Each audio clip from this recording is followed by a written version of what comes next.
I'm lightning like Steve McQueen. I'm in the fast lane when the light turns green. And I built tough, I ain't nothing but grit. Cause I made rugged blood, sweat, and spit. Yeah, like a horse I fly. Better push yourself in for a bumpy ride. I like to play hard, but I work harder. And I weather the storm cause I'm built stronger. What is up, ladies and gentlemen? We are back. We are live. It is a Freight Coach podcast, the top podcast in transportation, coming to you guys every single weekday, 8:30 a.m. Pacific, 10:30 Central, to break down some industry headlines. But most importantly, you guys provide some actual insight into what you can do with all of this information. If this is your first time tuning in, welcome. This is the real side of freight, ladies and gentlemen. And I say that before every single show. And what I mean by that is I only speak with transportation professionals, you guys, because at the end of the day, I want to talk to the right individuals who have done what you're looking to do or who are currently doing what you're trying to achieve. So you can take that information, apply it, utilize it, and see a meaningful difference in your business and your life. Sunny Sharma says, good morning on this cold ass morning, Freight Freaks. Yeah, man, it is. It's like 50 degrees here in Phoenix this morning. It sucks. I am soft now. I need that hot weather out here. But speaking of hot weather, this guy is not from an area of warm weather at all right now, but he has a lot of hot takes out there on the insurance world and kind of what's going on out there. He is the resident insurance expert that comes on the show and breaks all this down. So I got my man Cam with Valley Trucking Insurance back on the show. Cam, it has been far too long, my friend. What is up, brother? Hey, what up, brother? How you doing? Oh, man, just, trying to manage my expectations about what's going on right now, because there's all this talk out there about how what's going to happen in the market. Is 2025 going to change things? And I am of the camp that it is nowhere near going to be an improvement. Like, yeah, you're going to start seeing some pockets here and there, but like this recovery and everything that everybody's looking for, or like kind of that silver bullet, it's not there. And maybe I just trained my mind that way because like I've built both of my businesses up from nothing. So like I don't ever look for anything other than myself to perform and know that that's where the results are really going to come from. But that's kind of where my head's at, man. And what's your sentiment on that? How do you process those things? Well, I walked outside and it was like 20 something degrees this morning. So I'm fucking cold because I brought my daughter to school. You're talking about 50, dude. I'd be golfing if it was 50 degrees, bro. So I don't even want to hear that. No, likewise, man. I built up from scratch as well. And I started in 07, 08, which if you recall was like one of the last depressions as well, doing truckers and construction and contractor insurance. And so kind of the similar, if not same vein. And you can only control what you can control. I do think there'll be a slight increase just based on perception, right? People are happy. There's a lot of things that are going to be passed and pushed initiative wise, we hope, and we feel like is going to happen, which I think will loosen up the maybe fear saving, right? People actually start moving money again, spending money again, which I think obviously can't do anything but be a positive. But as far as when that occurs, I don't know. And on insurance, you're going to see like a residual effect of the last few years still wash over. So it's going to be some time till you see a correction on the insurance. I know that's been a topic in some of the transportation news recently of just really high costing insurance, right? Just on averages and stuff like that. And there's a lot of reasons for it, but yeah. I would love to hear a couple of those reasons, man, because I just had to renew my commercial policy here. And obviously, as a business owner, I have a work truck and then my business insurance that, for all the equipment and everything in here. And why do premiums increase every year? Like, why don't insurance providers, and I know this isn't you, the agent. No, I know. But why don't insurance providers like reward their people by not increasing their shit? Because I feel like every time somebody does that, that just opens up the door for me to go look in another direction. Yeah, I think it does. I think, man, this goes back to when I was 16. You first bought insurance for yourself. I think when you hit 23, there was like a year where maybe it went down. And then every year since it kind of went back up. Like, I don't know if that's a wives' tale where it's like, your insurance will continue to go down. Now, I kind of joke about that. I do have clients that actually do see reductions in this environment and market. And I do see some, consider it if you get less than a 10% increase off your insurance in the current environment, that's good. sit tight. Like there's like literally no issues. You start seeing the 20, 30. We've got folks that saw and got impacted with 60, 70% increases off what they're paying. Now, obviously, from a freight brokerage, from a business owner that has just like a brick and mortar bot policy to a actual asset company where they've got, trucks on the road and that kind of stuff. There's different levels within each of those, and there's different ways that you can improve or be aggressive or hedge. And as a business owner, if you think like a business owner, especially on the insurance piece, it is a little bit of a variable kind of year to year, but you can set it as like a percentage, because a lot of those type of policies, especially freight brokers, what you do is going to be based on revenue, right? Yeah. You'd be charged per revenue times X, right? So you just figure out what percentage that looks like. You allocate that on the P&L. Truckers, trucking companies, a little bit different, right? Because what they do impacts it drastically, from safety, out of service, claims, tickets, violations, who they hire, how their company's set up. Do they embrace technologies with, forward, rear facing cameras, 360 cameras? There's a bunch of things. And it's not like they do all this and they get a discount. They do all this and it's a culture thing, and it's a training thing, and it's all these things that will impact total profitability and insurability in the long run, that will impact those premiums, whether good or bad. It'll keep it stable, bring it down, or you're going to see those things go up and up and up. And then they, unfortunately, sometimes will go out of business because they can't afford the insurance, right? But it's a product of everything. They just attack insurance because it's a big piece of their P&L, and it's something that nobody particularly enjoys buying. And it's one of the things you buy that you just pray you never use.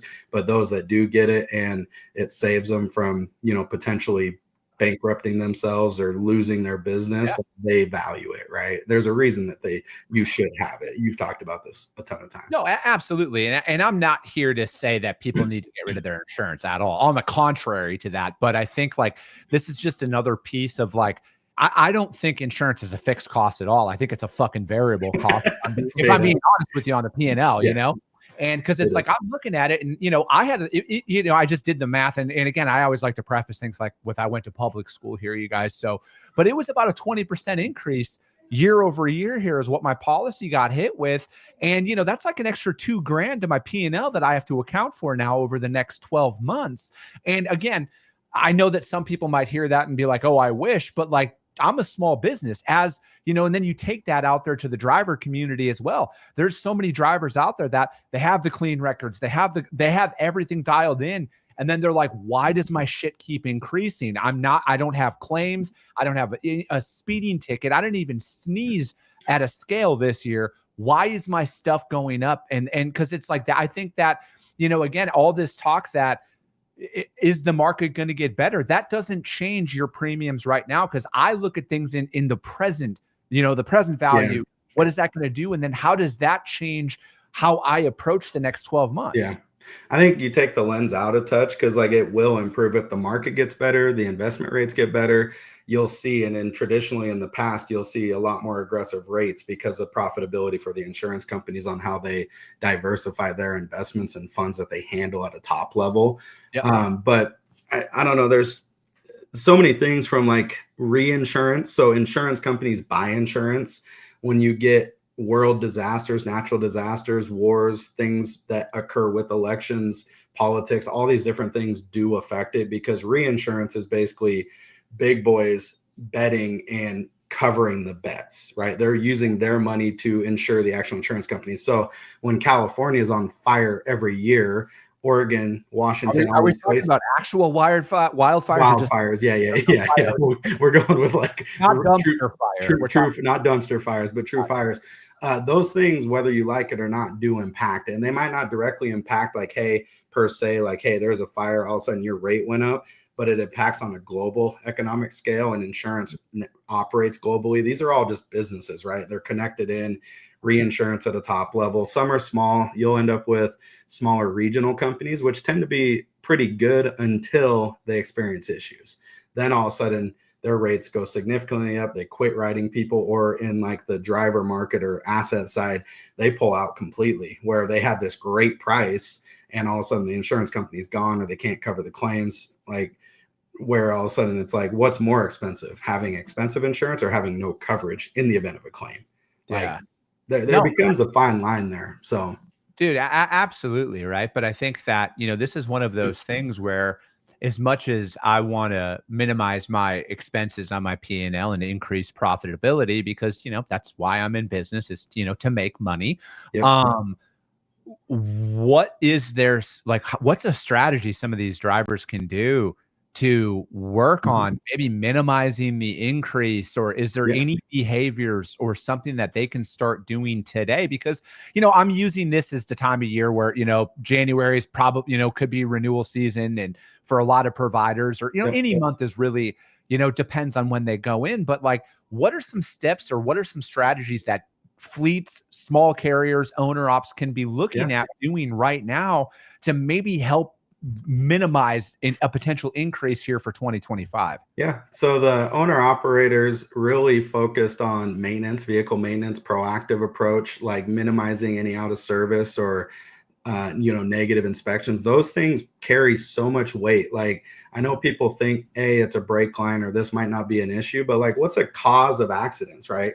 Failure of brakes or preventable crashes. Those things are huge. So like proactive, aggressive safety driving, I guess, right? Like where you're not speeding too fast. I know people have deadlines, people have things going on, distractions are at an all-time high with like phones and dings and rings and pings and all the different things that a driver could face on the road. So like the owner ops, it's like imperative that they just treat it like a business, are proactive about all the maintenance. It's their investment, it's their livelihood.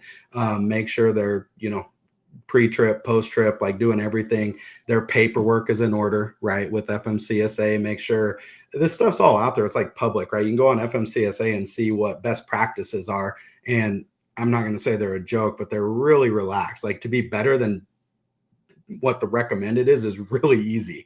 And like when you do that, all of a sudden you become more defendable in court. All of a sudden the insurance company actually can defend you. Don't turn in small tic-tac claims. If it's something that's a couple $1,000 for like, let's say a windshield or something like that, just take care of it and do that. Leave insurance for the big stuff or for the experts to come in and actually defend you. Once you get into mid-size fleet and fleets, it's a little bit different because it starts from the moment you like build the company, right? Do you have a handbook? What's your culture? Is a culture of safety? Is a culture of like being mindful and aware to like protect the public and the general public, right? As you're going. So the moment you hire someone, what is the minimum standards of who you hire? Do you drive test them? Do you background check them? I mean, obviously they got to get drug testing and all that kind of stuff now. How do they handle their operating procedures for conveyance, personal conveyance, or just all the different things that come with running that is going to start there. Then moving into technology, safety, just like everything as a whole. And then obviously the vehicle maintenance is the biggest thing. You can have older equipment. That's fine. It's great. There's some beautiful old trucks out there, but like you got to take care of them. They can't be just having problem after problem, because what happens is that compound and snowballs into a green light going to the scales to where you're probably not going to get picked on, to a yellow light, which is, hey, an optional inspect, like we're going to maybe do this, but more than likely you're going to. Then once you have a problem or a compounding problem, to a mandatory. So every time you hit a scale, you're going in, and then all of a sudden it kind of cascades out of control because they start nitpicking. And next thing you know, your safety scores just go through the roof. And you see this as a broker, right? You can look at CAB, you can look at these reports. It does impact who you want to work with, because if I got company A and company B, and company A is great, they have minimal out of services, they're operating, their safety scores are phenomenal, versus company B, it's like a question if that load is going to get there on time or at all. Are they going to get placed out of service because their equipment is shit? So you as a broker, you're going to probably preference that anyway, right? And I know when you're getting contracts and things, big players, they look at all that kind of stuff. So it all starts there. There's specific strategies that we deep dive. The renewal starts 120 days before, where you're looking at FMCSA, you're looking at your biannual updates, you're looking at, does the story match? Can I sell you to the insurance company and what you got going? Are we on the same page? Is it open communication? There's so many things that are just like, I can't really unpack in like a bite-sized clip, but there's a lot you can do, though. There really is. Captive insurance is huge. I know you and I have chatted about that. So me conditioning these fleets to get to a captive to where you now no longer are renting an insurance policy, you own an insurance policy. Yeah. You actually have say in what the dollars do. You actually have stability. So when you do talk about, hey, is it a fixed cost on the P&L? It's pretty fixed once you get to some of those levels. It does move slightly based on what you actually do, but it's predictable. So you have control over it. So that's usually, though, you're probably talking, 20 to 25 units and up is going to open up that world for you. So if you're, 10 trucks with ambitions to kind of get there, setting that foundation now, coming up with the game plans, doing everything correct now, and just fundamentally doing it right will set you up for success like a little bit later on. And that's the stuff that we try to help with. So Yeah, dude, I think that is, that's possible. I hope it's not overlooked, but that might be an overlooked piece of advice that sets people up for more future success, right? Like, I treat my business today as a $1 billion organization. Yeah. I truly do. People can laugh at that when they hear that, but I treat this, my business partner treats this as we are in charge of $1 billion P&L right now. And we attack it that way because like we are putting and building our foundation now. So when we're there, we have it and when we're ready to go with it. And we're, and this is, again, this is just the track record that has worked out inside of our business for these last couple of years here, where we attack it this way and we approach it this way because ultimately we want to be here when it happens. We want to be prepared for it. When people, because like, again, you guys in the real world where I operate, when I go and work with my bank on stuff, guess what? You guys, guess what they're asking for? They're asking for a lot of shit, right? And it's a lot easier to set the tone and set that culture when it's just you or just 2 people or 3 people than it's going to be when you have 25 trucks, 50 trucks. And then all of a sudden you want to start implementing a lot of these things that come along with it. It's a lot harder to change the trajectory at that time as opposed to setting the tone right away and holding yourself to those standards, because ultimately that's what you need to do. Because this fallacy out there that's on social media right now is because you started a business, all of a sudden you just got all this shit figured out and you're just a fucking millionaire.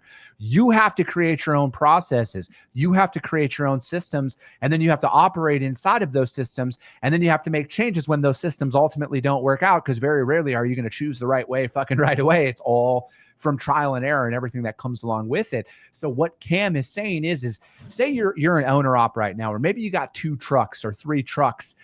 You need to, and you want to grow. You have those aspirations where you're like, fuck, I want to have 50 trucks or 500 trucks one day, whatever that looks like. What Cam is saying is it's easier to start planning for that today, to set that foundation for when it happens, as opposed to when you get there, then you got to blow everything up and rebuild it up from the ground up. Yep.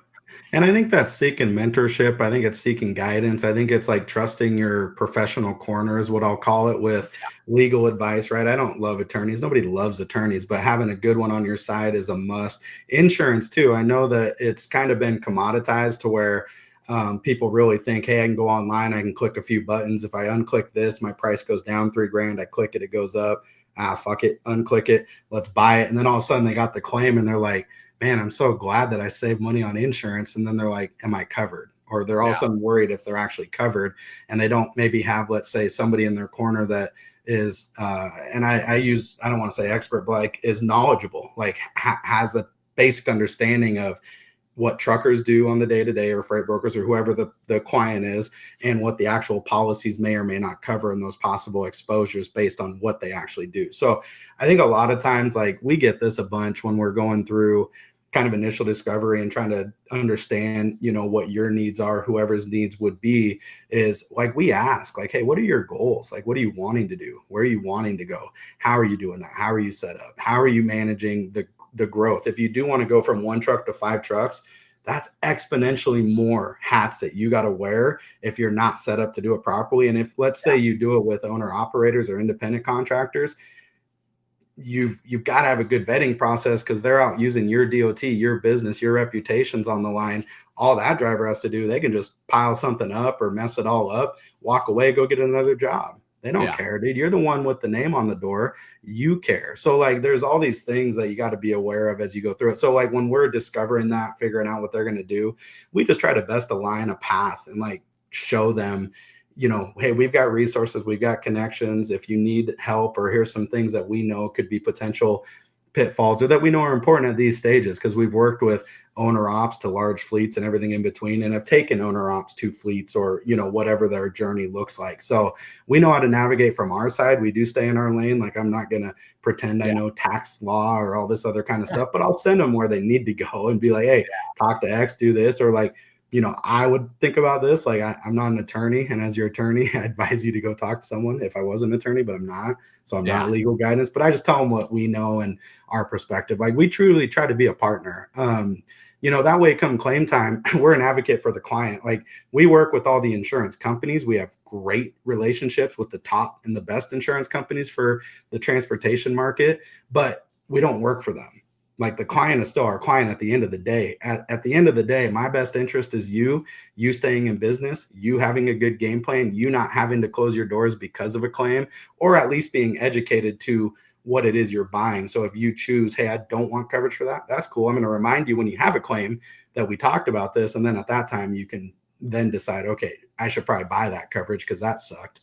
I paying $50K out of pocket really sucks. So let's figure that out. But I'm going to just be there as an advocate and a partner, and really try to kind of champion the client to do what they're trying to achieve. I'm an entrepreneur as well. We're all in the same boat. Like, I've been invested and diversified into plenty of businesses, and have, almost 2 decades of insurance experience now, to where, I've seen a lot, right? Not everything. I'm never going to claim that. I learn something new every day, but we've been around, so we have a decent understanding of what's happening. So, dude, I love it, man. And I want to, so one thing that came, and I sent you the link to this article. So President-elect Trump, excuse me, he finally chose somebody to head the DOT, right? And I think that this is a positive step in the right direction, because, like, ultimately we need to, with an administration change, there's a lot of stuff that could go into affecting the day-to-day business, insurance rates, right? Like,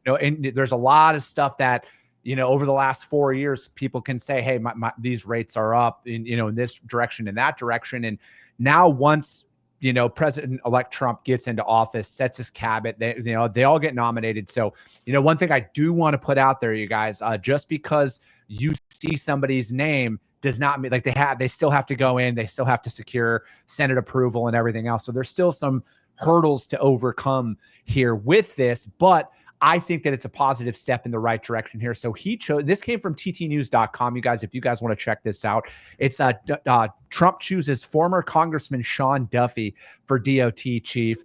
I'm a massive fan of Sean Duffy. He's from Wisconsin. So, naturally there's that Wisconsin connection, but he was a Wisconsin congressman for like 10 years. He's got a very solid track record out there. But, he goes on to say, Sean will use his experience in relationships he has built over many years in Congress to maintain and rebuild our infrastructure and re-usher in the golden age of travel. Chris Spear from the ATA, he said that he is in support of Duffy as well, saying that he's got pro-trucking policies to strengthen our supply chain. And then roads and bridges are our shop floor. Spears says, we know Congressman Duffy understands that, and the opportunity now to improve our transportation network by reducing congestion, investing in truck parking, enhancing in highway safety, and supporting the development of innovative technologies. And I think that, from my perspective, this is something that, talking about our nation's infrastructure, for example, there was that $1 trillion IIJA infrastructure investment bill that was out there that, admittedly, I don't think anybody has seen any bump to our industry in regards to freight volume and everything else that's out there. So I just want, from my perspective, and I know, there's a lot of people who can make the argument that Sean Duffy never drove, he's never been a part of the industry and everything else. But I think anybody, you got to understand, a lot of these top picks for these roles inside of any administrations are like personal favors. Like, let's call them what it is, right? Very rarely are you going to get somebody in there that has 30 years trucking experience or 30 years experience working at the ports to come in and run any of that at that level. But, again, like from your perspective, man, what is something that a new transportation focused department, DOT boss what can that do to the insurance agent? Or like the insurance world?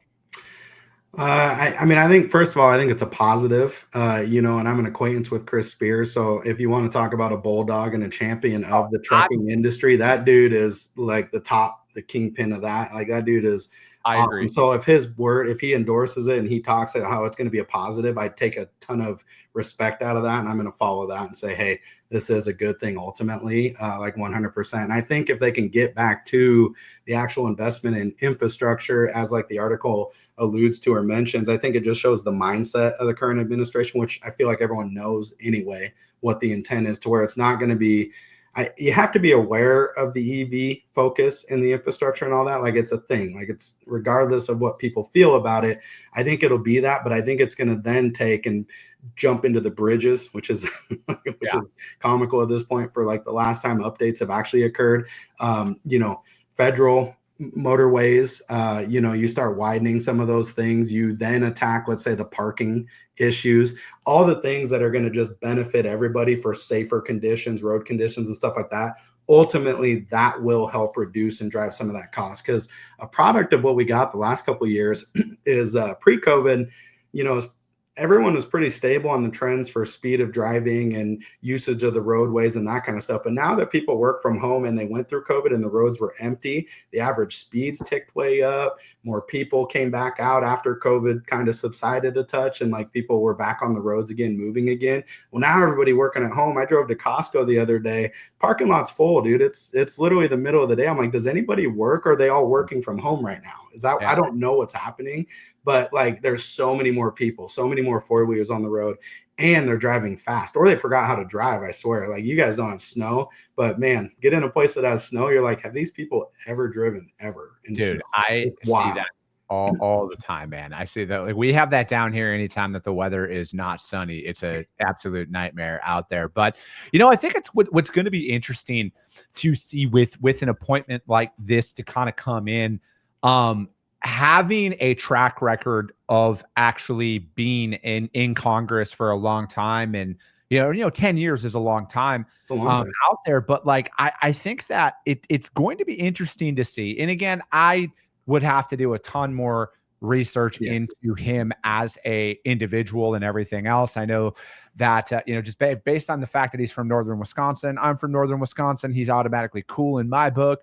But, I look at it as, results matter, right? Like I am so over the talk, the typical political BS that comes out of DC and everything else. We need fucking actual results, right? And this is why you need to hold your people accountable, right? You need to hold your elected officials accountable. If people, like, you cannot sit back and just let them sit there and bilk the system anymore. If there are no results, you got to get them the fuck out. It's plain and simple. Call your local congressman. I tell people this, not all the time, because, this show's about freight, but ultimately, call your local congressman. It's very easy to find out just Google who is my representative in the state that you live in. And you can see that really quick, and then let them know about this stuff, you guys. Like you need it. It's gotten back to the point where we need to, I think, remind these politicians that they work for us, and it's not the other way around. I don't work for them.